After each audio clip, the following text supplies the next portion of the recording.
बच्चों, हम लोग लक्ष्य मंत्रा के YouTube चैनल पर हैं और यहाँ से बहुत ही शानदार तरीके से आज के इस महत्वपूर्ण सेशन में उत्तर प्रदेश पुलिस के प्रीवियस ईयर के मैथ में आए हुए प्रश्नों को एकदम शानदार तरीके से बेहतर कॉन्सेप्ट के साथ हल करेंगे। एकदम अंत तक बने रहिएगा। जो बच्चे अभी अभी जुड़ रहे हैं, इस महत्वपूर्ण सेशन को अपने फेसबुक, व्हाट्सएप, इंस्टाग्राम, जहां से आप रील शेयर करते हो वहां पे जरूर शेयर करिएगा और इस महत्वपूर्ण सेशन को सभी प्यारे बच्चों तक पहुंचाइएगा। आज की इस महत्वपूर्ण क्लास में अब ये सिलसिला चलेगा आगे। डे बाय डे आपके उत्तर प्रदेश पुलिस यूपी पेट के प्रीवियस ईयर के सवाल हम आपको यहां से हल करके भेजेंगे। आप बहुत ही शानदार तरीके से पूरा उत्तर प्रदेश पुलिस का प्रीवियस ईयर पेपर हल कर लेंगे। ठीक है, तो आइए देर ना करते हुए इस महत्वपूर्ण सेशन की शुरुआत करें। लेकिन जो बच्चे अभी तक नहीं जुड़े हैं, आपकी जिम्मेदारी है कि इस वीडियो को उन तक पहुंचाइए जिससे वो ससमय जुड़े और इस महत्वपूर्ण सेशन का एंजॉय करें अच्छे से। तो आइए देखते हैं आज के इस महत्वपूर्ण सेशन का पहला प्रश्न क्या है। 10 सेंटीमीटर त्रिज्या वाला एक गोला पिघलाया जाता है और 10 सेंटीमीटर ऊंचाई वाला एक शंकु बनाया जाता है। प्यारे बच्चों, कह रहा है शंकु का व्यास ज्ञात करना है। क्या ज्ञात करना है? व्यास ज्ञात करना है। प्यारे बच्चों देख लो ध्यान से, कुछ आपको यहां एफर्ट नहीं करना है, बिल्कुल आसान तरीके से मैं सिखा दूंगा। जब भी ऐसा मैथ में कोई सवाल मेंसुरेशन में आए, किस में आए? मेंसुरेशन में कोई ऐसा सवाल आए जहां पे ये पिघलाने वाला शब्द आ जाता है, मेल्टिंग शब्द आ जाता है, तो आपको क्या समझना है? पिघलाने के लिए कहे, गलाने के लिए कहे, तो प्यारे बच्चों आपको एक बात ध्यान रखनी है। क्या? कि जिस वस्तु को पिघलाकर जो दूसरी वस्तु बनाई जाएगी उसके आयतन को बराबर रखना है। क्या रखना है? आयतन को बराबर रखना है प्यारे बच्चों। तो आइए देखते हैं, मैं आपको यहां पे क्या समझाना है। गोला पिघलाया जा रहा है, इसका मतलब है प्यारे बच्चों कि जो गोले का आयतन होगा, गोला मतलब स्फेयर, गोले का जो आयतन होगा प्यारे बच्चों वो क्या होगा? गोले का आयतन जो होगा वो होगा, किसमें बनाया जा रहा है? 10 सेंटीमीटर ऊंचाई वाला शंकु, और शंकु मतलब कोन। गोले को पिघलाकर शंकु बनाएंगे तो गोले का आयतन जो बराबर होगा वो शंकु के आयतन के बराबर होगा। इतनी बात पहले आपको समझ लेनी है। अब प्यारे बच्चों बात आएगी गोले के आयतन के फार्मूले की, तो फार्मूला मेंसुरेशन में मस्ट है, याद रहना चाहिए, 4/3 पाई r क्यूब। ये गोले का आयतन है और शंकु का आयतन होता है 1/3 पाई r स्क्वायर h। क्या होता है? ये आपका 4/3 पाई r क्यूब है और ये आपका 1/3 पाई r स्क्वायर h है प्यारे बच्चों। अब ध्यान से सुनिएगा क्या करना है। 3 से 3 आपका प्यारे बच्चों यहाँ कैंसिल हो गया। क्या हो गया? 3 से 3 कैंसिल हो गया और यहां से देखेंगे तो पाई से पाई कैंसिल हो गया और यहाँ पे r स्क्वायर है तो एक बार r भी कैंसिल हो जाएगा। 2 बार r कैंसिल, r स्क्वायर से r स्क्वायर कैंसिल, यहाँ पे केवल r बचेगा। क्या बचेगा? r बचेगा। शंकु का व्यास बताना है प्यारे बच्चों, तो आपको देखना है यहाँ पे क्या बचेगा, 4, और यहाँ पे ऊंचाई दिया है 10 सेंटीमीटर त्रिज्या वाला एक गोला। यहाँ पे आपको प्यारे बच्चों ध्यान देना है, यहाँ पे ध्यान देना है कि ये चीज आपको देखनी है कि दोनों के आयतन त्रिज्या अलग अलग है क्या। देख लो इसको हम कैपिटल R कह दे रहे हैं, इसको आपका स्मॉल r कह दे रहे हैं। ठीक है, स्मॉल r कह दे रहे हैं। अब बताओ कैपिटल R कितना दिया है? 10 सेंटीमीटर त्रिज्या, तो यहाँ पे आपको r क्यूब था ना, तो 10 का क्यूब करेंगे प्यारे बच्चों तो आएगा 1000। कितना आएगा? 1000 आएगा। अभी यहाँ बात करनी है r स्क्वायर हमें पता नहीं है, h पता है प्यारे बच्चों। h कितना है? h दिया है 10 सेंटीमीटर ऊंचाई दिया है, तो यहाँ पे 10 लिखेंगे, एक 0 यहाँ से हटा देंगे, हट गया। r स्क्वायर का मान आ गया 400 और प्यारे बच्चों r का मान जो आएगा वो आएगा 20। कितना आएगा? r का मान आएगा 20। अब बताओ शंकु की जो त्रिज्या आई है वो 20 आई है, लेकिन शंकु का व्यास पूछा है, डायामीटर पूछा, रेडियस नहीं पूछा है। तो डायामीटर जो आएगा प्यारे बच्चों वो d होता है त्रिज्या का दुगना, 40 सेंटीमीटर आएगा। किस विकल्प में है? ऑप्शन नंबर, जय माता दी, ऑप्शन नंबर सी आपका सही है। लग जाएगा, कोई परेशानी? जब भी कोई पिघलाने वाला शब्द आएगा तो जिस आकृति को पिघलाएंगे उसको और जिसमें बनाएंगे उसको दोनों का आयतन यानी वॉल्यूम रखना है इक्वल। जब वॉल्यूम इक्वल हो जाएगा तो आपको फार्मूला पता है कि गोले का वॉल्यूम 4/3 पाई आर क्यूब, शंकु का 1/3 पाई आर स्क्वायर एच। यहाँ पे पाई से पाई कैंसिल, 3 से 3 कैंसिल, आर का मान यहाँ पे 10 था, 10 का क्यूब करेंगे 1000 और यहाँ पे आर पता का लगाना था, यहाँ एच दिया था, हल कर लेंगे आंसर आ जाएगा। ठीक है, इस महत्वपूर्ण प्रश्न को आप स्क्रीनशॉट लीजिए। अगले महत्वपूर्ण प्रश्न पे हम लोग आते हैं।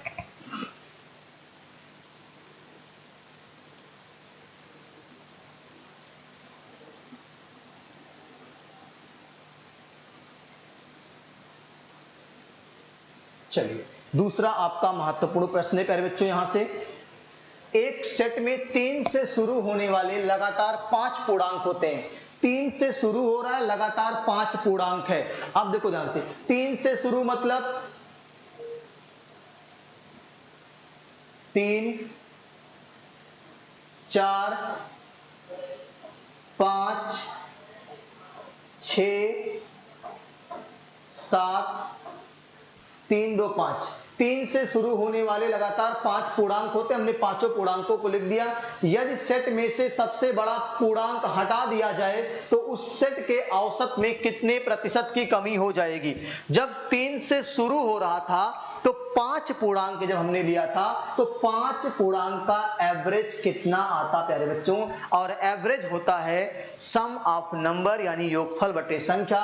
अब आप पांचों को जोड़ेंगे, 7, 3, 10, 6, 4, 10, 20, 5, 25 और 5 से भाग कर देंगे तो एवरेज पहले आता 5।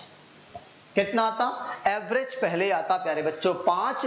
अब मैं आपसे बात कर रहा हूं, देखो ध्यान से, एवरेज अगर 5 आया है, अब कह रहा है उस सेट में से सबसे बड़ा पूर्णांक हटा दिया जाए, यानी उस सेट के औसत पर कितने प्रतिशत की कमी आएगी। यानी ये 7 हटा दिया जाए तो इसका मतलब अब योगफल कितना बचेगा, 4, 3, 7, 5, 12, 6, 18। योगफल बचेगा प्यारे बच्चों 18, क्योंकि 7 आपने हटा दिया है और योगफल बटे संख्या यानी संख्या बचेगी 4। और इसको प्यारे बच्चे जब हल करोगे आप तो 4 चौके 16 दशमलव लगा देंगे, 2 बचा था 20 हो जाएगा, 4 पच्चे 20, यानी एवरेज अब आएगा 4.5।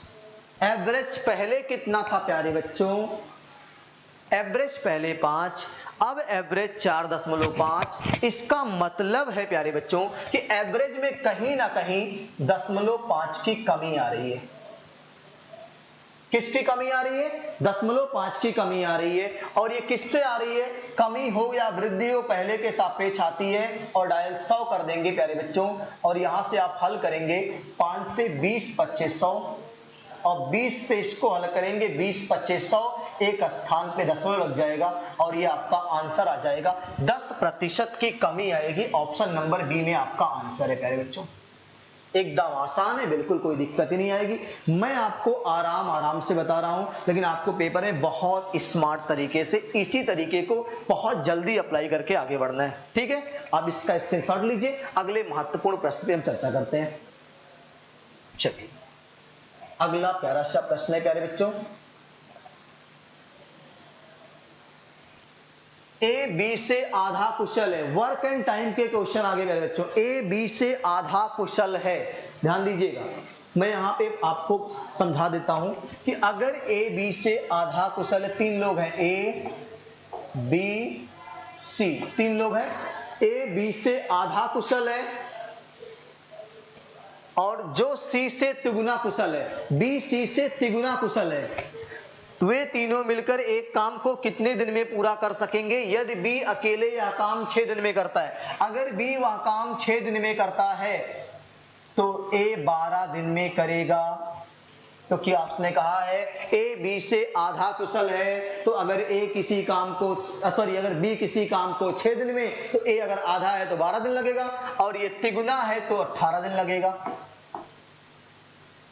तीनों का एक अब सवाल बन गया, ए किसी काम को 12 दिन में, बी किसी काम को 6 दिन में, सी किसी काम को 18 दिन में। तो आपको टोटल वर्क निकालना है, तो प्यारे बच्चों एलसीएम ले लीजिए।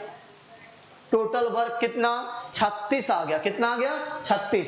अब अलग अलग तीनों की क्षमता निकालो। 12 तिया 36, एक दिन में 3 काम। 6 गुणे 6 36, एक दिन में 6 काम। 18 दूनी 36, एक दिन में 2 काम। तीनों अलग अलग, ए अकेला एक दिन में 3 काम, बी अकेला 6 काम, सी अकेला 2 काम करता है। और टोटल काम कितना है प्यारे बच्चों? टोटल काम 36 है। और तीनों की क्षमता दिन भर में कितनी है? 6 3 9 2 11 है। अगर 11 से 36 में भाग लगा दें प्यारे बच्चों, तो आप सभी लोग बताओ कितना आंसर आएगा। पहले तो 11 से 36 में भाग लगाएंगे। 11 तिया 33 दशमलव आ गया, 3 बचा था, 30 हो गया था। तो फिर 11 दूनी 22 हो गया, 8 बचा, फिर 8 80 हो जाएगा, 11 सते 77 हो जाएगा, 3.27 आएगा प्यारे बच्चों। ऑप्शन नंबर बी में है। तीनों मिलकर उस काम को प्यारे बच्चों 3.27 दिन में निपटा देंगे। बिल्कुल आसान है, कहीं से कोई समस्या नहीं है। ठीक है, नोट कर लीजिए। अगले महत्वपूर्ण प्रश्न पे आएंगे, आप सभी लोग इसका स्क्रीनशॉट लीजिए। क्लास अगर प्यारे बच्चों समझ में आ रही है, आपको ये महत्वपूर्ण सेशन समझ में आ रहा है, तो आप इसको अपने फेसबुक, व्हाट्सएप, इंस्टाग्राम सभी जगह स्टोरी के रूप में लगाएंगे और बहुत ही बेहतर तरीके से मैं आपको चीजों को समझा दूंगा। आप परेशान बिल्कुल नहीं होंगे। ठीक है, चलिए अगले प्यारे से प्रश्न पे आते हैं।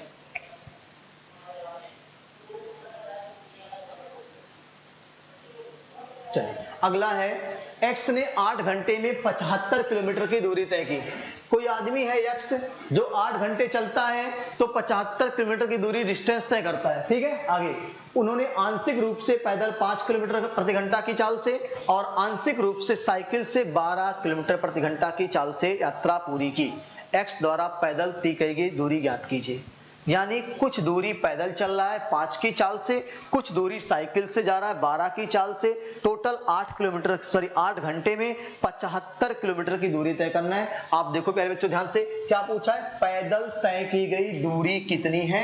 एकदम आराम से समझा देता हूं। माना पैदल तय दूरी x कितनी? पैदल तय दूरी x किलोमीटर। तो प्यारे बच्चों साइकिल से तय दूरी, किससे?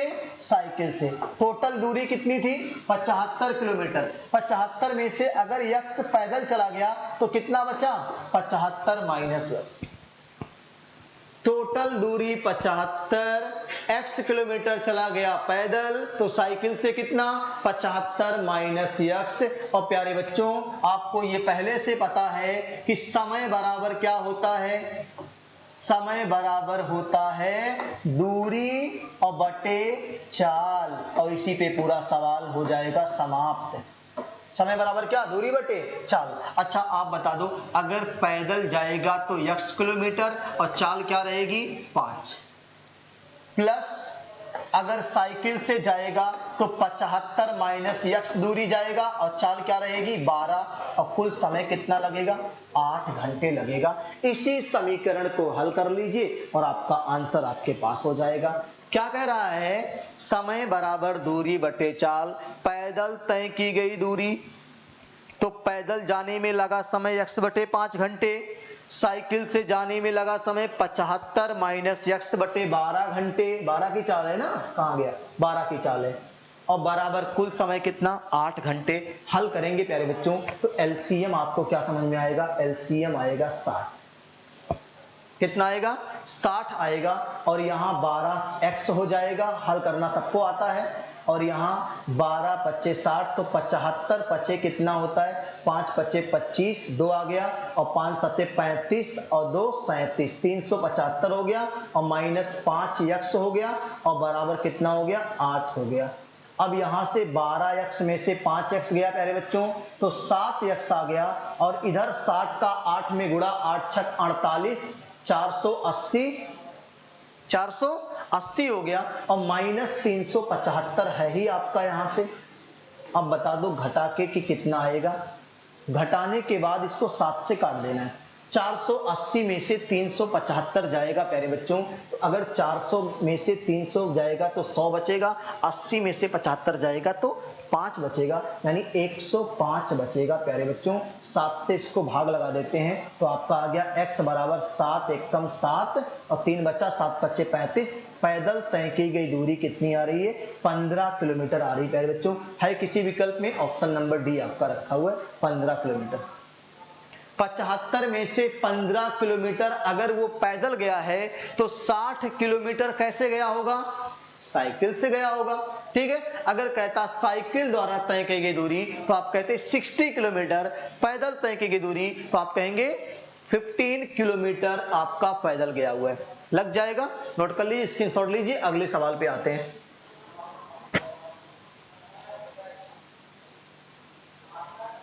अब इसी सवाल को प्यारे बच्चों मैं आपको एकदम अलग अंदाज में तुक्का लगाना सीखें। गो टू ऑप्शन कैसे करेंगे?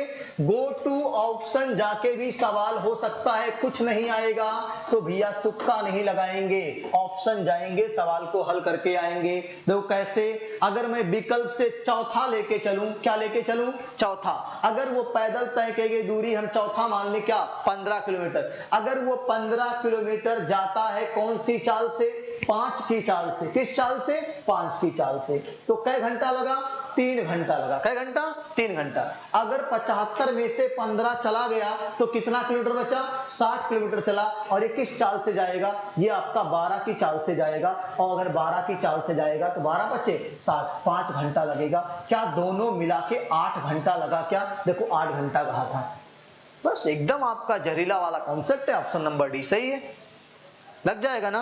नोट करिए। अगले महत्वपूर्ण प्रश्न पे आते हैं, एकदम बहुत ही शानदार। मैंने कहा आधे से ज्यादा सवाल ऑप्शन होते हैं, बस आपको अभ्यास करने की नितांत आवश्यकता है। ठीक है, चलिए अब जितने बच्चे अभी तक जुड़ रहे हैं भैया वीडियो को शेयर कर दीजिए, अधिक से अधिक शेयर करिए, अधिक से अधिक कमेंट करिए, लाइक करिए और इस वीडियो को बताइए कि कैसा लग रहा है आपको, चीजें समझ में आ रही हैं, जिससे अगली क्लास में और इंप्रूवमेंट देखने को मिलेगा, आपको और बेहतर सवाल देखने को मिलेंगे। ये सारे सवाल उत्तर प्रदेश पुलिस के प्रीवियस ईयर में आए हुए सवाल हैं, आप जाके पेपर उठा के देख लीजिएगा, सारे के सारे सवाल छपे रहेंगे। ठीक है, अगले प्यारे से प्रश्न पे आते हैं प्यारे बच्चों। यहाँ से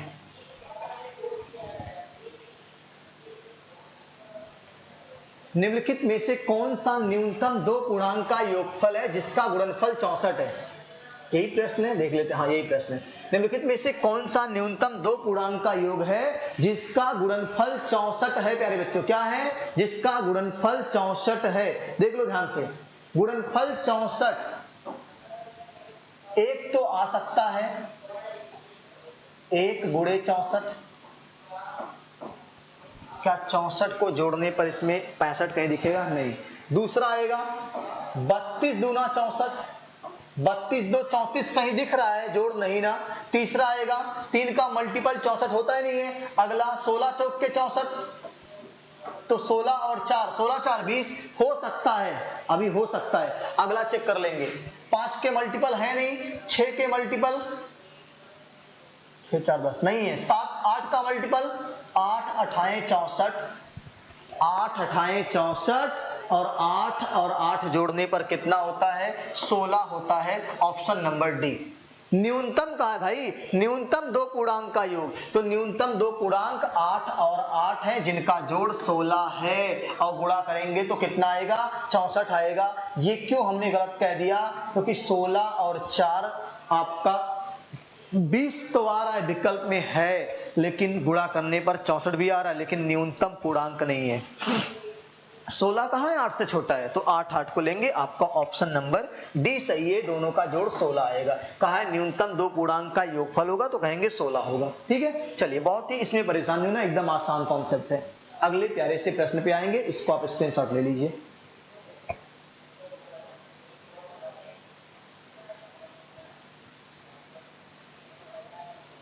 वह छोटी से छोटी संख्या ज्ञात करें जिसके द्वारा 1200 को एक पूर्ण वर्ग बनाने के लिए गुणा किया जाना चाहिए।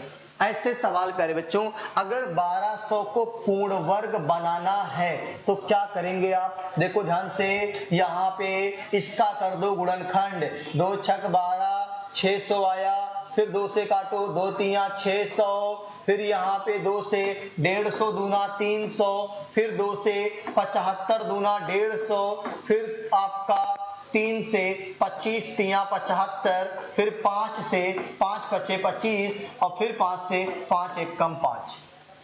ये 1200 का फैक्टर है प्यारे बच्चों। अब देखो ध्यान से, 1200 के फैक्टर में 2 आया, फिर 2 आया, फिर 2 आया है, फिर 2 आया है, फिर 3 आया है, फिर 5 आया है और फिर 5 आया है। कोई भी संख्या पूर्ण वर्ग तभी मानी जाती है प्यारे बच्चों जब उसके गुणनखंड में सभी संख्या जोड़े के रूप में हो। इसका जोड़ा है, देखो ध्यान से, इसका जोड़ा है प्यारे बच्चों, इसका जोड़ा है, इसका जोड़ा भी है, इसका जोड़ा भी है। किसका जोड़ा नहीं है प्यारे बच्चों? किसका जोड़ा नहीं है? 3 का जोड़ा नहीं है भाई। किसका नहीं है? 3 का। तो किससे गुणा करना पड़ेगा? 3 से गुणा करना पड़ेगा। किससे करना पड़ेगा? 3 से गुणा करना पड़ेगा प्यारे बच्चों। जिस संख्या का जोड़ा नहीं रहेगा उसी संख्या से गुणा करना पड़ता है, तो संख्या क्या बन जाती है? पूर्ण वर्ग बन जाती है प्यारे बच्चों। बात समझ में आ रही है? नोट कर लीजिए। अगले महत्वपूर्ण प्यारे से कॉन्सेप्ट पे आपको लेके चलते हैं। नोट करिए इसको।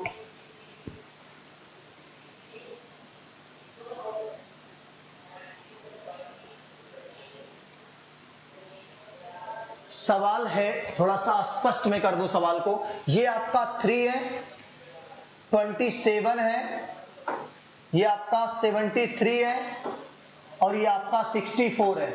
यही सारी चीजें हैं। 3 प्लस √27 प्लस √73 प्लस 64, पूरे पे कांडी लगी है। पूरे पे क्या लगी है? कांडी लगी है। ध्यान सुनो, ऐसे सवालों को भाई मेरे फारसी लिपि में हल करते हैं। कौन सी लिपि में? फारसी लिपि। अब कहेंगे सर मैथ में कहां से लिपि आ गई? मैथ में लिपि कहां से आ गई? तो भाई मेरे मैथ में लिपि नहीं है, फारसी लिपि उर्दू की लिपि है। किसकी लिपि है? उर्दू की। और आपको पता होना चाहिए कि उर्दू यहां से नहीं लिखा जाता है, उर्दू यहां से लिखा जाता है, इस तरफ। तो ऐसे सवालों को इस तरफ यानी पीछे से हल करते हुए आगे की तरफ बढ़ेंगे। अब बताओ 64 का वर्गमूल कितना? तो कहेंगे सर 8। कितना?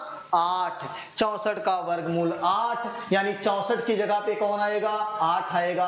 8 इसमें जुड़ेगा तो बताओ 73 में 8 जोड़ेंगे, 73 7 80 और 1 81, यहां हो जाएगा 81 और 81 का वर्गमूल कितना? 9। कितना हो जाएगा? 9। अब ये 9 इसमें जुड़ेगा 27 में, 27 और 9, 27 3 30 और 6 36, ये हो जाएगा 36 और 36 का वर्गमूल कितना? 6। कितना? 6। अब ये 6 इसमें जुड़ेगा तो 6 3 कितना हो जाएगा? 9 और 9 का वर्गमूल कितना? 3 आएगा प्यारे बच्चों। ये रहा आपका फाइनल रिजल्ट। जय माता दी, ऑप्शन नंबर सी। ऐसे सवालों को पीछे की तरफ से हल करते हुए आगे की तरफ बढ़ते हैं, यानी यहां से हल होते हुए यहां तक पहुंच गया, फाइनल रिजल्ट तक आ गया। हो जाएगा? नोट कर लीजिए। अगले महत्वपूर्ण प्रश्न पे बात करते हैं।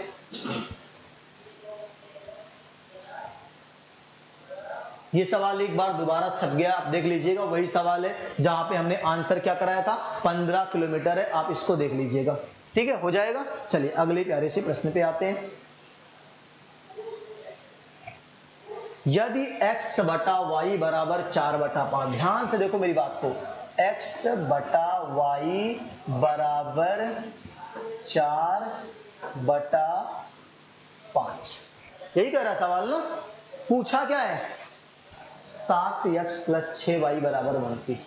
अच्छा मैं आपसे कह दूं प्यारे बच्चों, हल नहीं करिएगा, x का मान 4 ले लें और y का मान क्या ले लें? 5। x का मान 4, y का मान 5 यहां रख दें। 7 चौक 28, y का मान 5 तो 6 पच्चे 30 और दोनों को जोड़ के कितना आ रहा है? 58। कितना आ रहा है? दोनों को जोड़ के 58। भाई 7 में x का मान रखें 7 चौक 28, 6 में y का मान 6 पच्चे 30, दोनों को जोड़ के 58, लेकिन इसने कहा 58 नहीं है, दोनों का जोड़ 29 आना चाहिए। क्या आना चाहिए? 29। 58 की वैल्यू 29, तो 1 की वैल्यू 1/2। 58 की वैल्यू अगर 29 तो 1 की वैल्यू 1/2 प्यारे बच्चों। अगर 1 की वैल्यू 1/2 तो y का मान पूछा है तो y का मान 5 है, तो 5 की वैल्यू 5/2 हो जाएगा। और ये रहा आपका प्यारा सा सवाल का प्यारा सा आंसर 2.5 कहाँ है? ऑप्शन नंबर ए में है प्यारे बच्चों। कहाँ है? ऑप्शन नंबर ए में है। नोट करिए, स्क्रीनशॉट लीजिए, अगले प्रश्न पे आते हैं। एकदम आसान से प्रश्न है, बिल्कुल आपको परेशान और घबराने की कोई आवश्यकता नहीं है। एकदम आसानी से आप यहाँ पे सीख जाएंगे चीजों को। फायदा क्या है? आप बैच में पढ़ रहे हैं तो एक फायदा क्या, वहां आप ऑफलाइन देख रहे हैं। यहाँ पे आपको मैंने पहले भी कहा था कि प्रीवियस ईयर के पेपर के सवालों को हम लोग यहाँ ऑनलाइन के माध्यम थ्रू हल करेंगे। आपका टाइम बचेगा, क्लास का टाइम बचेगा, वहां हम लोग मैक्सिमम सवाल करेंगे और यहाँ करेंगे तो मिला के एक पूरा कंप्लीट पैकेज आपके पास हो जाएगा। और फिर आपकी मेहनत बची रहेगी। बस हमारे हिस्से की मेहनत हम कर रहे हैं, आप अपने हिस्से की मेहनत कर डालिए, सिलेक्शन अपने आप हो जाएगा। ठीक है, चलिए अगले प्यारे से प्रश्न पे आते हैं।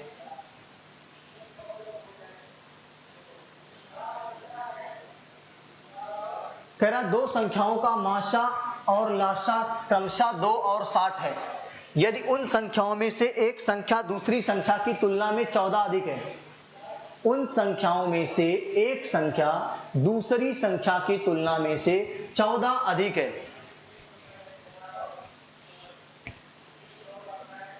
तो छोटी संख्या ज्ञात करें। अच्छा बच्चों ये बता दो, छोटी संख्या कहे चाहे दोनों संख्या कहे, मैं पहले आपको एकदम जहरीला वाला कॉन्सेप्ट सिखाने जा रहा हूं। छोटी कहे चाहे बड़ी कहे, एकदम जहरीला वाला कॉन्सेप्ट सीखो।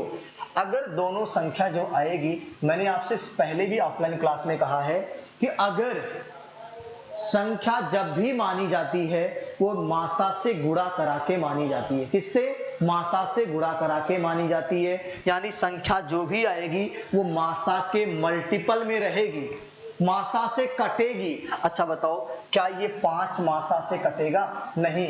मासा कितना है? 2 है। 7 मासा से कटेगा? नहीं। 2 विकल्प तो एकदम खत्म हो गया।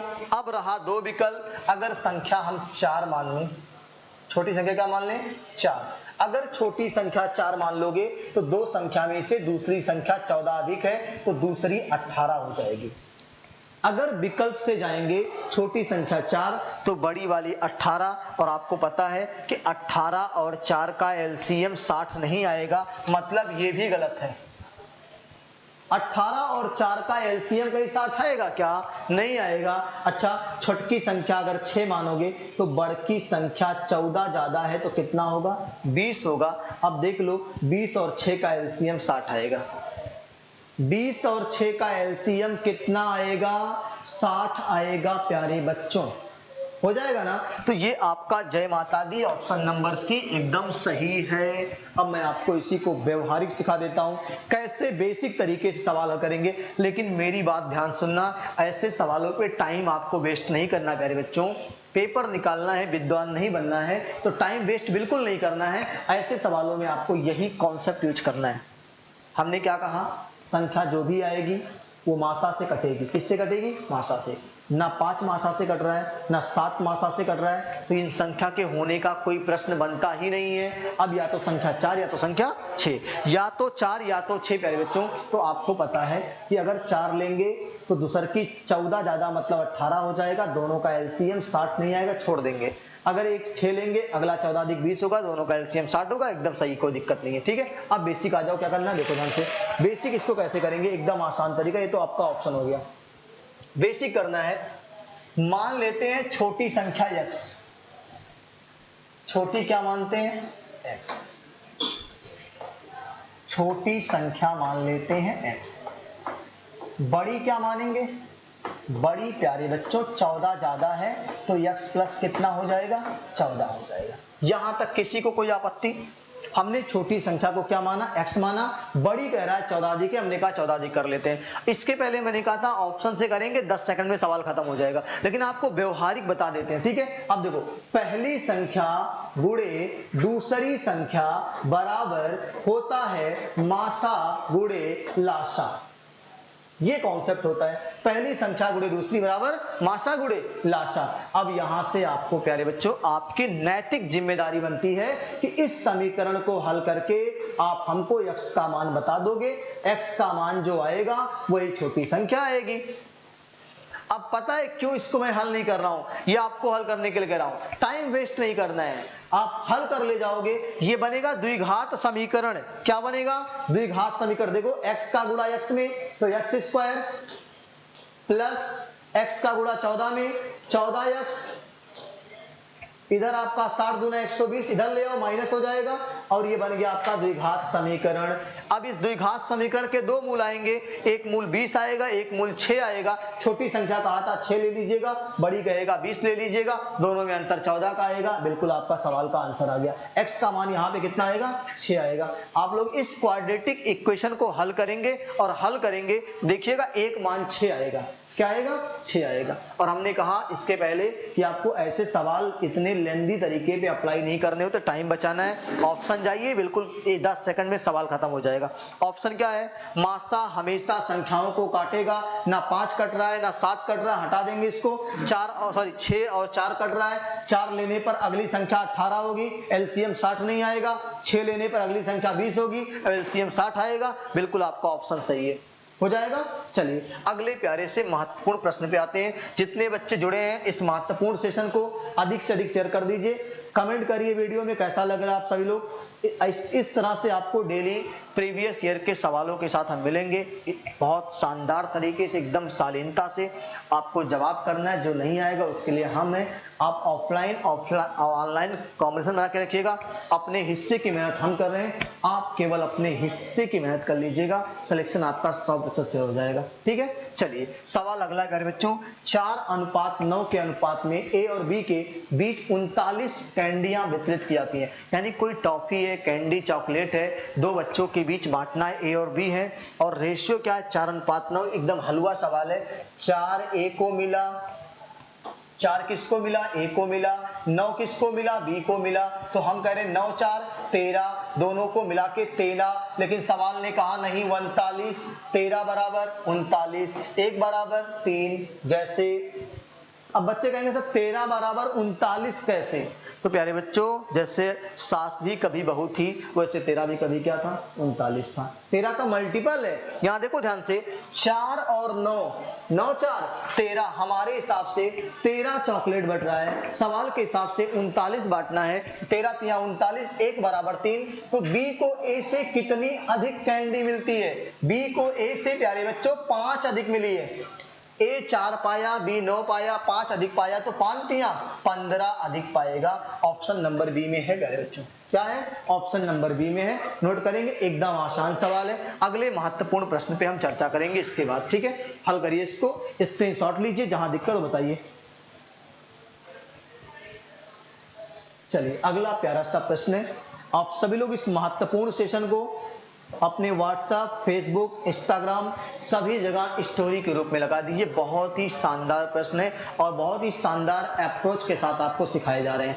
देखो 10% और 30% के दो लगातार चिन्हित करने के बाद 20% की छूट पर एक वस्तु 2288 रुपए में बेची गई। वस्तु का लागत मूल्य ज्ञात कीजिए। क्या करना है? वस्तु का लागत मूल्य ज्ञात करना है। पहले कितना चिन्हित किया? 10%। चिन्हित का मतलब छापा है 10% छापा एक्स्ट्रा, एक छापा 30% एक्स्ट्रा, और उसके बाद डिस्काउंट दे रहा 20% का। तो प्यारे बच्चों देखो एसपी कितना है? एसपी दिया है, एसपी दिया है प्यारे बच्चों 2288, 2288 एसपी बराबर। अच्छा प्रिंट प्राइस कितना था? पहले प्रिंट प्राइस पहले छाप दिया 10% यानी 110/100, फिर छापा 30% 130/100, उसके बाद इस पे डिस्काउंट कितना दे दिया? 20% का यानी 80 में बेच दिया इसको, 80/100। इसी को हल कर लेंगे प्यारे बच्चों और आपका जो x का मान आएगा वही आपका प्यारे बच्चों लागत मूल्य हो जाएगा। क्या हो जाएगा? लागत मूल्य हो जाएगा। अब इसको आप कैसे रेशियो पे अप्लाई करेंगे, ये तो एक शानदार अप्रोच है जो आपको सीधे सीधे सवाल लगाने का मौका देगा, लेकिन अगर कोई टिपिकल रेशियो वैल्यू आ गई तो उसको कैसे हम लोग अप्रोच करेंगे। देखो ध्यान से, यहाँ से इसको हल करने का अब आपके पास जो भी कॉन्सेप्ट को काटना है, कैलकुलेशन है, जो हल होके एक्स का मान आएगा प्यारे बच्चों, वही आपके इस प्यारे से प्रश्न का आंसर होगा। समझो ध्यान से क्या कह रहा है कि एक बार 10%, कितना 10% एक्स्ट्रा, यानी वो कह रहा है 10 से क्या हो रहा है 11, क्या छाप रहा है 10 से 11। अगली बार कह रहा है 30%, 30 का रेशियो मान 3/10 होता है, 10 से 13। ठीक है, अगली बार डिस्काउंट किसका दे रहा है 20% का, इसका मतलब 5 का सामान कितने में बेचेगा, 4 में बेचेगा। ठीक है, इसी शानदार अप्रोच के साथ ये सवाल लगाना है। ठीक है, हल कर लेंगे यहां से, बिल्कुल आपका जो हल करने पर आंसर आएगा वही आपका इस सवाल का आंसर होगा, उतने में ये वस्तु का लागत मूल्य ज्ञात हो जाएगा। लगा लेंगे। चलिए अगले बहुत ही महत्वपूर्ण प्रश्न पे चर्चा करते हैं।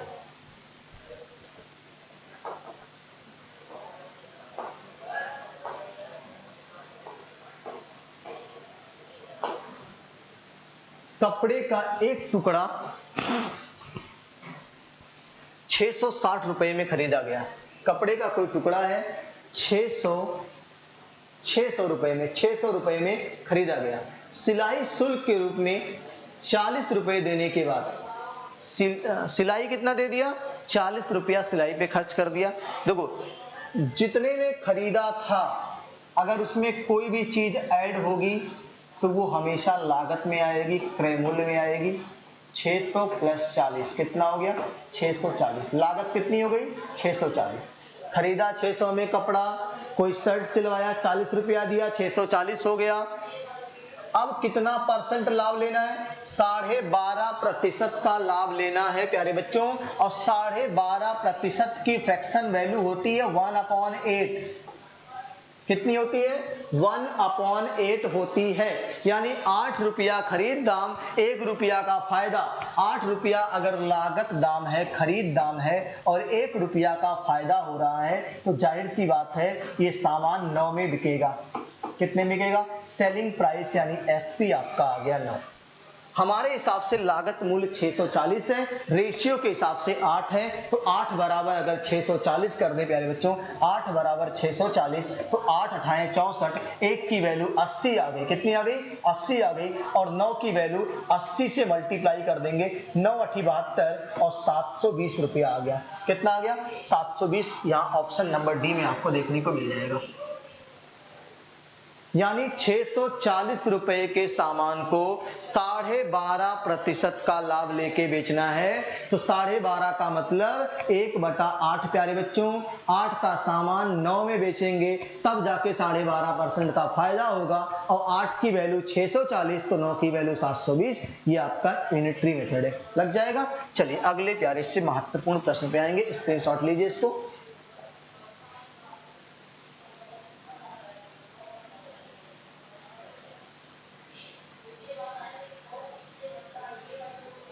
अगला सवाल है, एक वस्तु 2500 रुपए में खरीदी गई, दुकानदार इसकी अंकित कीमत पर 12% की छूट की अनुमति देता है, फिर भी 10% लाभ प्राप्त करता है। वस्तु की अंकित कीमत ज्ञात कीजिए प्यारे बच्चों।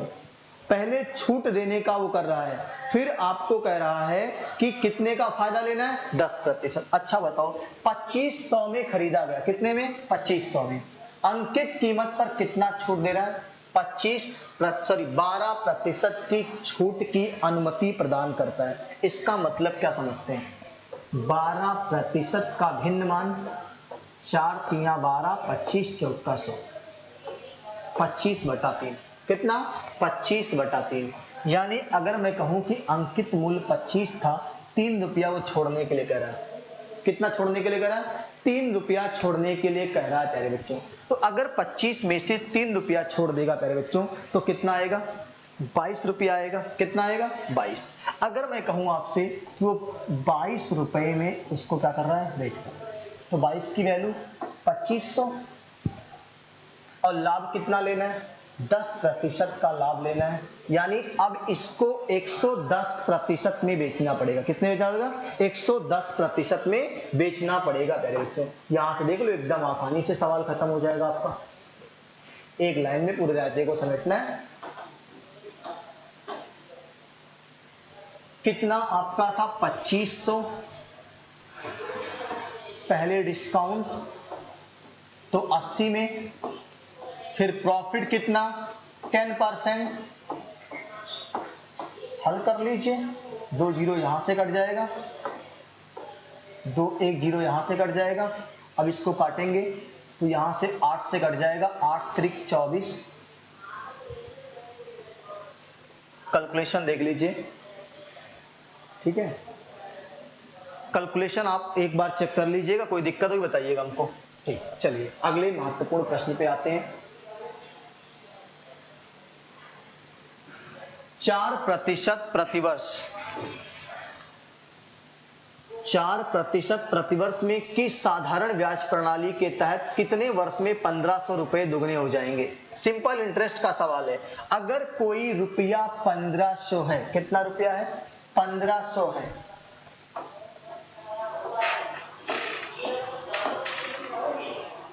कितना हो रहा है ये? दुगना मतलब 3000 हो रहा है। तो इसका मतलब सिंपल इंटरेस्ट कितना होगा? 1500 होगा। कितना होगा? सिंपल इंटरेस्ट आपका 1500 रुपए हो जाएगा। 1500 रुपया अगर दुगना होता है तो सिंपल इंटरेस्ट 1500 ही होगा। अब बताओ, फार्मूला पढ़े हो ना, SI बराबर P R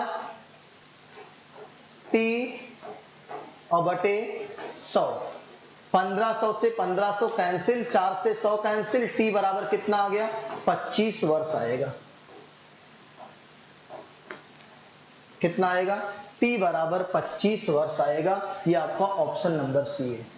क्या आएगा? 25 वर्ष आएगा। ठीक है, आप लोग प्यारे बच्चों स्क्रीनशॉट लीजिए और अगले महत्वपूर्ण प्रश्न पे हम चर्चा करते हैं। यहां से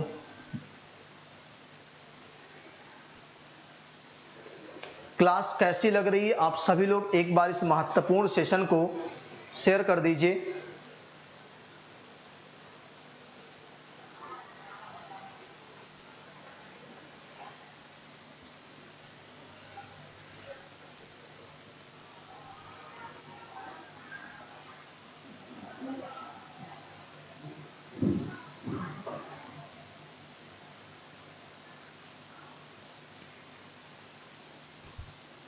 हो जाएगा।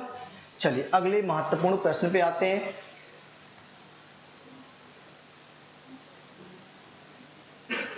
₹1000 2 वर्ष में 1144.9 हो जाते हैं।